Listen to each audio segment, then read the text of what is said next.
널리 알려진 대로 이 소설은 소아성의 취향이 있는 변태남이 나이 12살에 불과한 롤리타를 사랑하게 되고 그녀 곁에 머물고 싶어서 그녀의 엄마와 결혼했다가 엄마가 교통사고로 죽는 바람에 양아버지가 되어 전국을 떠돌면서 그 아이를 농락하는 내용이다. 그가 유려하고 시적인 언어로 위대한 사랑쯤으로 독자를 현혹하는 이 소설은 사실 법정에선 범죄자의 변론에 가까운 어투로 풀어가고 있다.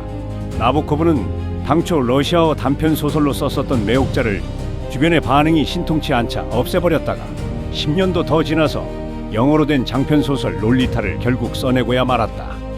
소재나 전개 방법에 있어 그 당시의 보수적인 사회 분위기를 감안하면 상당한 논란거리가 될 작품임을 알면서도 썼다는 것이다. 50살이 넘은 나이였다. 당초 후아니타 다크라는 제목으로 쓴 그 소설은 자칫하면 불구덩이에 쳐넣어졌을 수도 있었다. 그 책을 본 친구들은 그에게 가명으로 출간할 것을 권유하기도 했다. 그러나 그는 자신의 본명으로 출간하기로 결심한다. 원고를 받아본 5군데의 출판사 관계자들은 하나같이 경악을 금치 못했다. 어떤 곳은 아예 원고를 끝까지 읽어보지도 않고 거절했다. 그 당시 미국 사회에 출간되는 책은 3가지 금기 영역이 있었다. 그 한 가지가 어린애를 성적 대상화하는 것이며, 2번째는 흑인과 백인이 결혼하여 눈부신 성공을 거두게 되는 이야기, 그리고 철두철미한 무신론자가 행복한 삶을 살다가 장수하는 이야기 등이다. 심지어 어떤 사람은 등장인물 중에 착한 사람이 왜 한 명도 없느냐며 의아해하기도 했을 정도였다. 결국 나보코브는 이 소설을 프랑스 출판사에서 출간하게 된다. 그는 독자들에게 어떤 교훈을 주고자 이 소설을 쓴 것이 아니었다.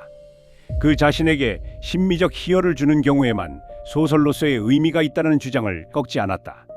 그가 생각하는 예술이란 호기심, 감수성, 인정미, 황홀미 등을 기준으로 삼는 특별한 심리 상태에 어떤 식으로든 연결되었다는 느낌을 가져야만 한다는 신념이었다. 소설은 대단한 성공을 거두었고 전 세계적으로 5천만 부 이상 팔렸으며 2번이나 영화화되기도 했다. 영화로 봤던 스토리가 담긴 원작 소설을 읽는다는 건 흥미가 반감되는 것이긴 하다. 나 역시 그랬다. 영화가 매우 인상적이었던 이유 때문인지 소설의 중반부까지 그냥 영화 내용을 복기하는 심정으로 읽었다. 그러나 소설의 내용은 영화보다 훨씬 더 깊은 데가 있었다. 그런 민감한 내용을 기술해가는 과정에서 느낄 법한 심리적 위축을 교묘하게 피해나가는 그의 작가로서의 자질은 충분히 검증될 수 있었다. 내가 만약 이런 내용을 소설로 쓰게 되었다면 어떻게 진행했을까? 단언컨대 나 자신의 추잡함을 견딜 수 없어 쓰다가 포기할 수밖에 없었을 것이다. 아직 완전한 허구의 세계를 창조해보지 못한 내가 그런 소재를 움켜쥐만한 용기조차 없었을 게 뻔하다. 이 소설을 읽는 독자는 험버트의 유려한 문장에 빠져들다가도 그가 저지르는 범죄의 실체를 깨닫는 순간 강한 불쾌감과 도덕적 충격을 경험하게 된다. 이는 작가가 의도한 장치로 언어가 어떻게 진실을 왜곡하고 포장할 수 있는가를 극명하게 보여준다고 하겠다.